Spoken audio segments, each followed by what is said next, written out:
Welcome to the P.A.S. Report podcast. If you're tired of censorship, outraged by government abuses, and thirsty for real insights, then you're in the right place. Get ready, because here, the fight for freedom never ends. Here's your host, Professor Nick Giordano. What's up, everyone? Welcome to the P.A.S. Report podcast. This is your host, Nick Giordano. I am glad you've joined me. Make sure to follow and subscribe to the podcast so you never miss an episode. Also, visit the P.A.S. Report website, pasreport.com, and make sure to share this episode with your family and friends. It's going to be a fascinating episode. I got a great guest lined up. I have Kent Heckenlively. He is the author of Catastrophic Disclosure, The Deep State, Aliens, and the Truth. You can check out the book. I got links up at the PAS Report website. Kent, welcome to the program. How are you today? I'm doing great. How about you? I'm doing well, and I wanted to have you on because there's so much going on out there. And when we look at Catastrophic Disclosure, you argue that this isn't a fringe story, but it's an 80-year institutional cover-up. It involves multiple administrations, agencies, classified programs.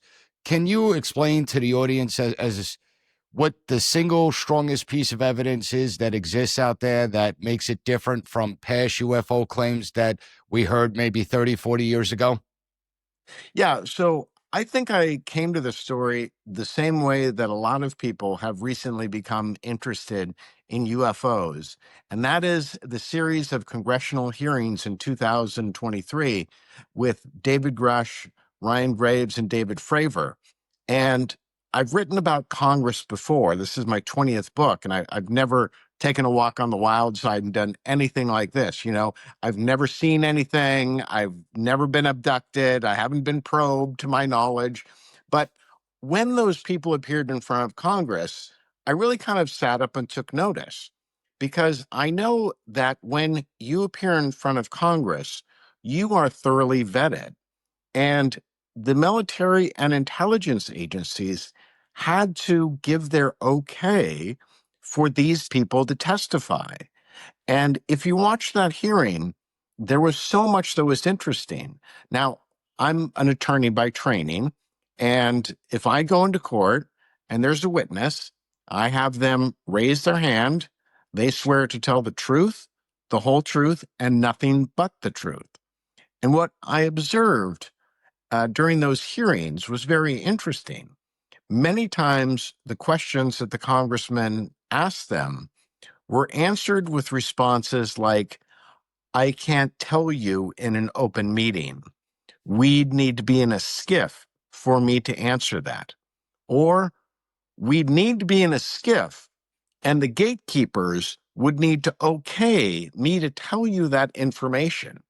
And so my ears went up with that. And I like to investigate stories which interest me.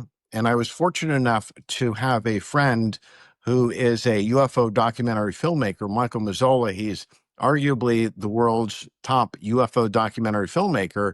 And, you know, over the years, we'd talk about the story, and he would tell me about the movies he had made with Dr. Stephen Greer, who's a disclosure expert. And when those hearings happened, I just said, I'm going to drop everything else. I need to focus on this story. And, you know, maybe I'm the perfect person to do it, because I neither believe nor disbelieve.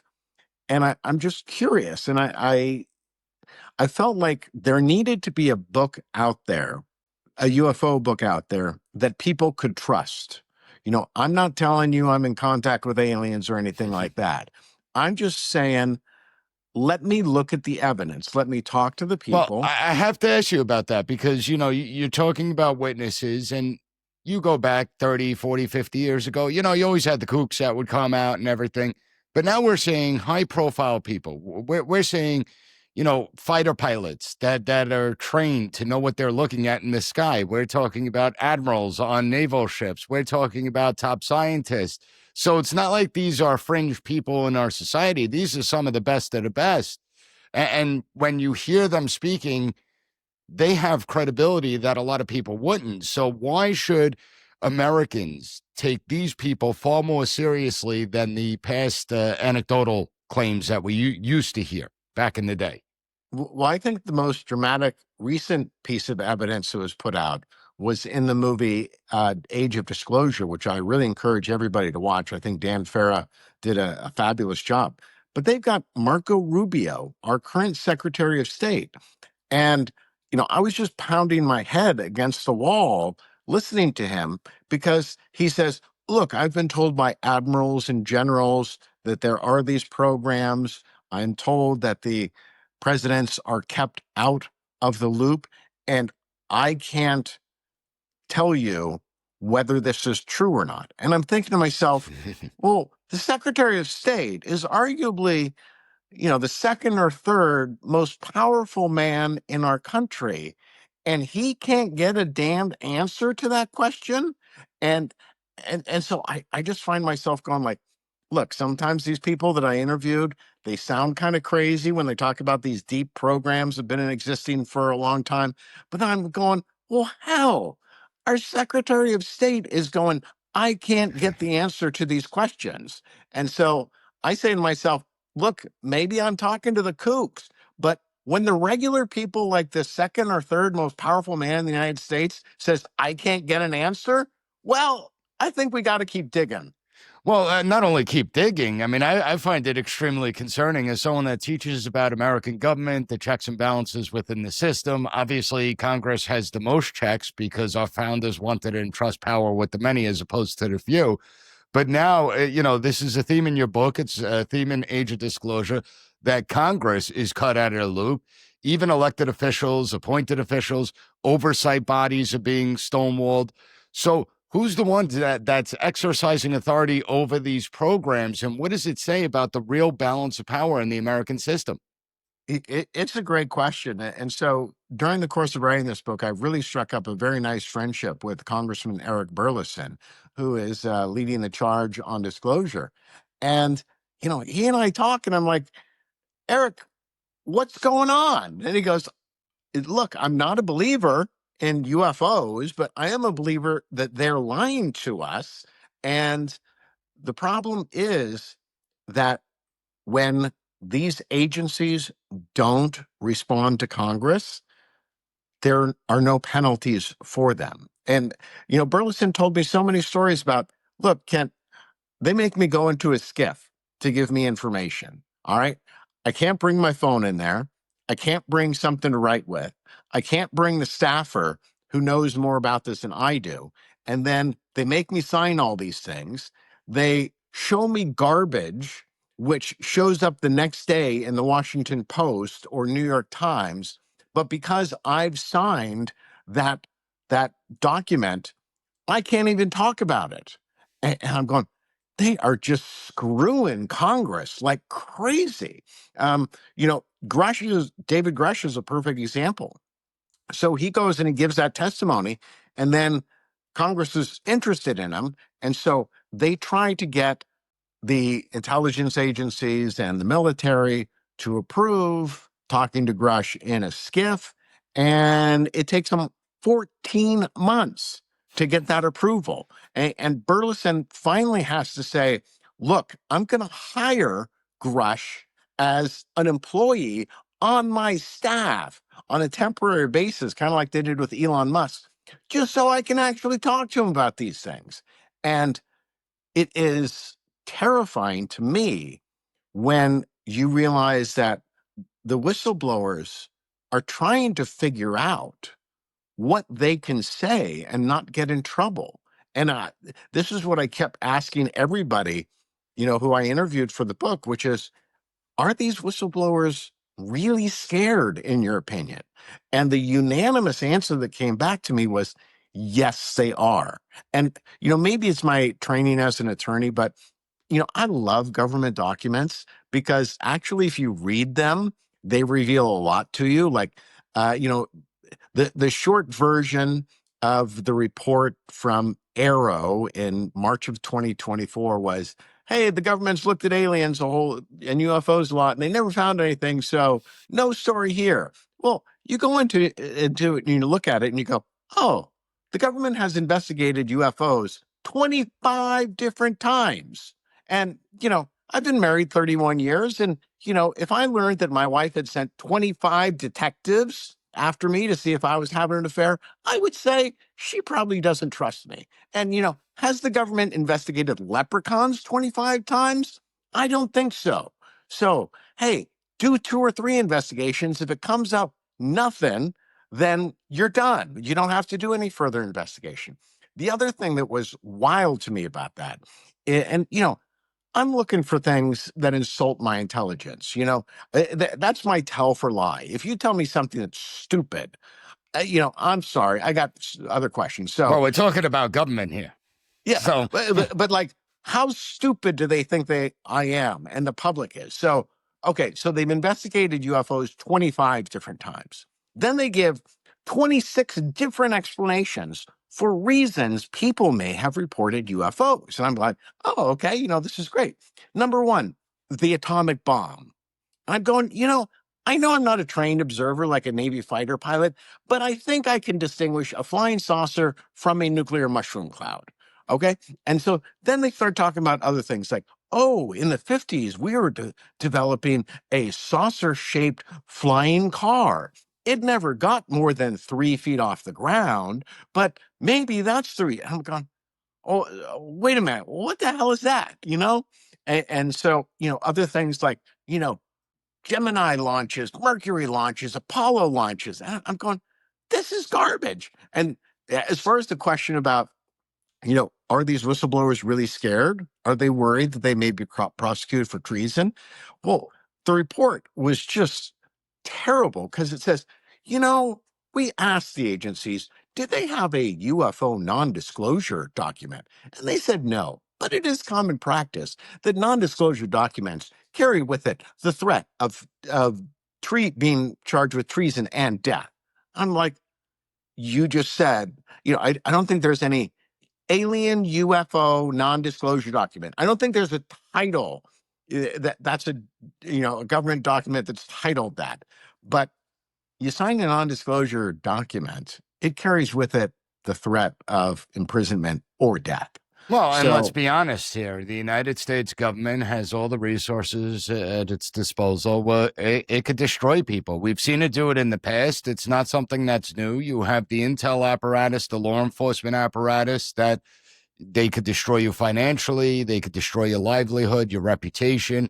And it's something that, every whistleblower should fear because we've seen it be used against whistleblowers. I want to talk to you more about what we're witnessing out there and what's real, what's not. I'm with Kent Heckenlively. We're talking about his book, Catastrophic Disclosure, The Deep State, Aliens, and the Truth. And we're trying to get to some semblance of the truth, but the government doesn't allow us to do that because they continually hide information. They stonewall investigations. You have the bureaucracy that now operates like the fourth branch of government that doesn't have any constitutional boundaries to it. But I have to ask, Kent, when we talk about UFOs, a lot of people immediately think aliens. Now, I think back to the early 1980s when we're first testing the B-2 stealth bomber. And if you're in your backyard and you look up in the night sky and you see this triangle-shaped aircraft with a couple of lights on the bottom, you're going to be like, oh my God, I think I just saw a UFO.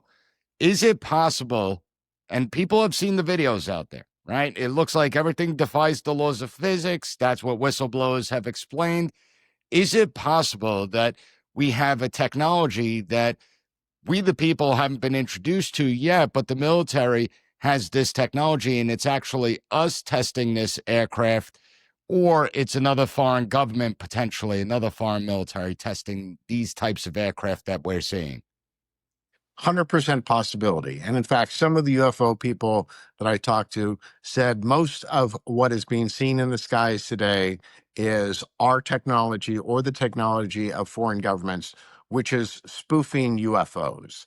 And I think that's why it's really important in my book that I went back to the beginning, because I wanted to understand the story. Because I felt like even though, I watched the UFO documentaries, I read a couple of the books, I felt like I don't have a clean narrative here. The narratives that they give me just don't make sense. Like, for example, one of the things that didn't make sense to me is that most of the UFO people seem to think that the explosion of the first atomic bomb in July of 1945 sent out some message to the universe, and the aliens came to investigate. They may have been here earlier, but that seems to be when they came in force.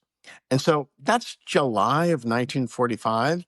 And then they tell me, oh, yeah. So the first atomic bomb exploded in July of 45, and they showed up in July of 47. And I thought, that doesn't make sense. That's 2 years. Okay. How advanced are they? Well, that led me to a really interesting book called The Trinity Incident, which was written by Paula Harris and Jacques Vallée. Now, people may know Jacques Vallée. He is one of the leading UFO experts. Steven Spielberg based a character on him in the movie Close Encounters of the Third Kind. He's still around. And according to him, there was a crash on August 16th, 1945, literally 1 month after the explosion of the first atomic bomb. It was discovered by two young boys on horseback. And when I read that account, and one of the guys at least was alive when they wrote the book in 2020, and the description makes a lot of sense to me, because I'm thinking, okay, something crazy like that happens. The military doesn't know what the hell to do. And when I read the accounts of Roswell, which I believe, one of the things that always bugged me is I thought, this thing is too well organized. They know what they're doing. And so when I read that book about the Trinity incident, it kind of made sense to me. And a couple other things made sense to me, which was, I was like, well, gee, if something happened in 47, why would the government be so paranoid? I mean, there have been 2 years of peace. Well, the war, Japan surrendered on August 15th, 1945. And so I'm thinking to myself, okay, let's put myself in the mind of a World War II general. Okay, I've just spent 4 years fighting the most brutal war in history. I go to sleep on the night of August 15th, 1945, thinking, thank God this thing is over. I go to the office the next day. An adjutant comes up to me and says, sir, we've got a problem out in New Mexico. Something crashed. And I'd say, oh, Japanese, German, what? No, sir, it doesn't seem to be Japanese or German. Okay, that kind of makes sense to me, how this secrecy, which is part of wartime paranoia, might really get started. It makes more sense to me that it would start in 1945 than in 1947. Yeah, I think that's a good point you're bringing up, and I think we have to ask the question, why disclosure is happening now? The encounters didn't begin last year. Let's be honest here. There's been decades of information out there. People that have seen things, people in government positions, high level positions. We could go all the way back to freaking hieroglyphics, right? And look at ancient tombs, and you see UFOs being drawn on them. But why do you think that suddenly there's interest? Suddenly you're having hearings and whistleblowers and documentaries. Why are they now finally breaking into the mainstream? What has changed? And is this about technology? Is it about power, loss of narrative control? Why is the government now saying, all right, we'll let Congress look at this. We'll release some of the videos we have. We'll release, recordings from cockpits of pilots and fighter pilots and on our naval ships. Why are they allowing it to be released now? Well, here's one of the beliefs that I have. I believe that the truth is kind of leaky. So even with all of the efforts to suppress it, stuff leaks out. Now, this really kind of started in 2017 with a series of articles in the New York Times. And as I understand it, there, among the people who are keeping this secret, there is a split about what should be revealed. Now, the reason for the title of my book, Catastrophic Disclosure, is when Michael and I first started talking about writing the book, and I talked about the hearings in Congress, he said, one of the things that worries me, Kent, is what we hear on the inside is that the intelligence agencies or, suspected members of the intelligence agencies were saying that they want controlled disclosure because they fear catastrophic disclosure. And that really just made my antenna go up because, I'm one of those kids who, I'm sorry, I got to know the answer. And so I was like, what the hell is catastrophic disclosure and how is it different than controlled disclosure? And so what Michael explained to me is that controlled disclosure would be revelation that there are these craft operating in our atmosphere, that they are piloted by non-human intelligences, but what would be kept from us is the fact that we have a robust crash retrieval program and reverse engineering program, and that we have reverse engineered a number of these technologies. And if this technology was released to the world, we would have, you know, almost free energy and abundance, and it would disrupt the global economy and our oil economy. But we could do so much. It would loosen the power of governments because, how much would people fear the government if everybody had what they needed?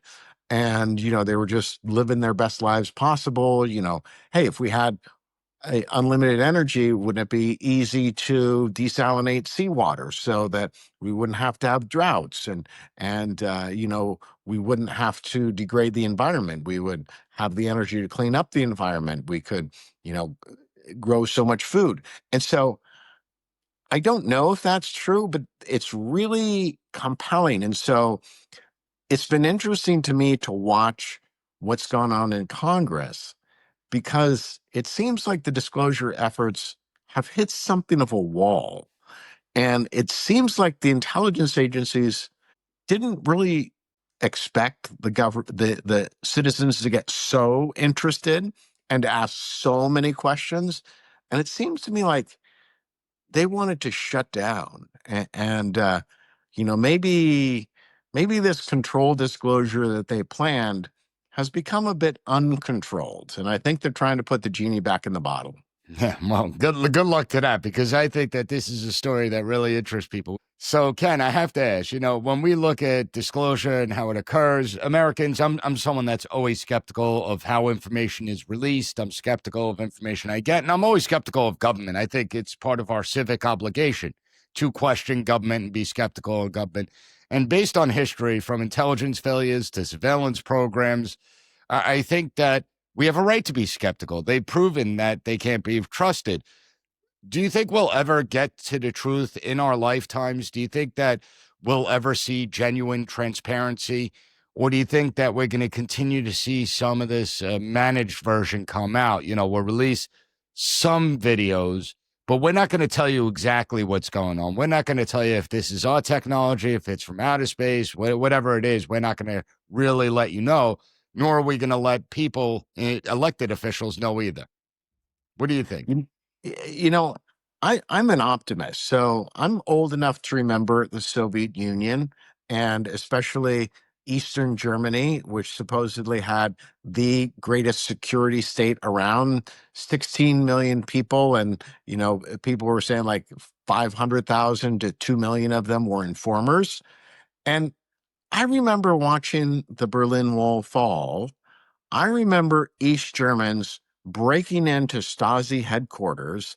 I remembered all the files of those who were informers being released. So I'm hopeful that something so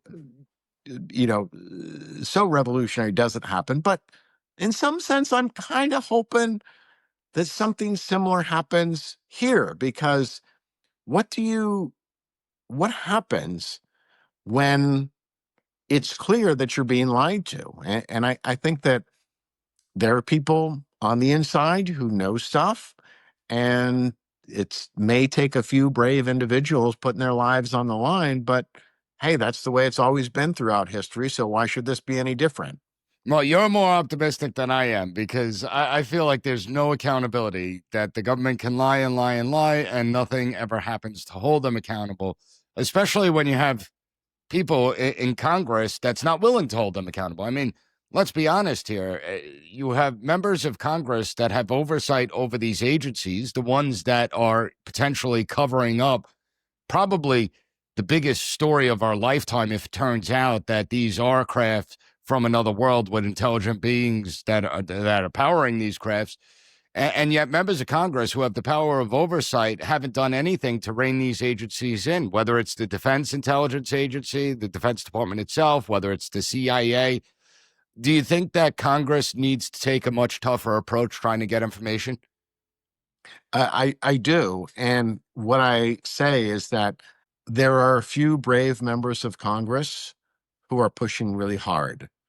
And I genuinely feel that they're putting their lives on the line. I think Congressman Tim Burchett, I think Representative Anna Paulina Luna, I think Eric Burlison, they are putting their lives on the line. And probably Marco Rubio, the Secretary of State, for God's sakes.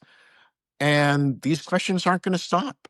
And so something's going to happen. When you push against the wall, there's things happen and people are pushing against the wall. I can't tell you what's going to happen, but it is clear to pretty much everybody, whether they believe in aliens or not, that our military and intelligence agencies are hiding a whole bunch of stuff.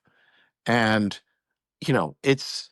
But when you have aircraft that defies the laws of physics, that nobody can answer, that 1 minute it's in the sky, the next minute it plunges deep into the ocean and then just travels at a speed that we can't even fathom, something's going on out there. Well, the video that Congressman Burleson released in the most recent UFO hearing was remarkable to me. And he had told me about it before it got released. And then I watched it and I was blown away. And so basically, what can you explain the video to the audience? Yeah. And here's this, I'm a skeptic, but I'm a reasonable skeptic. So there's a video of this orb flying off the coast of Yemen, and it's being tracked by a drone. Okay, so that's one set of sensors which are locked onto this thing.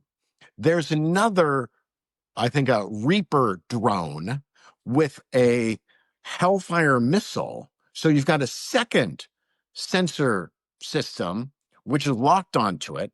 So it locks onto it, fires its Hellfire missile. The Hellfire missile itself has a sensor system. So now we have three sensor systems converging on this object. The Hellfire missile goes and hits the object, and it looks like the Hellfire missile, I can't quite tell whether the Hellfire missile itself breaks into a couple pieces or the orb itself breaks into a couple pieces, but it doesn't explode. And it basically, circles the orb, whatever that is. And I'm just going, what in God's name is that? Because you've got three independent sensors seeing something that makes no sense. If you compare it to what we're supposed to know. It really is crazy, and everyone needs to check out Catastrophic Disclosure, The Deep State, Aliens, and the Truth. Ken, I enjoyed this discussion. Hopefully, sooner or later, we're going to get the truth. It's going to come out because we deserve to know what's going on. I think it's only right. Ken, thanks so much for joining me. Thanks so much for having me. Thank you for listening to the P.A.S. Report. Don't forget to rate, share, and hit that subscribe button. That way you'll never miss an episode. For more exclusive content and updates, visit us at PASreport.com and follow Professor Giordano on all social media platforms at P.A.S. Report.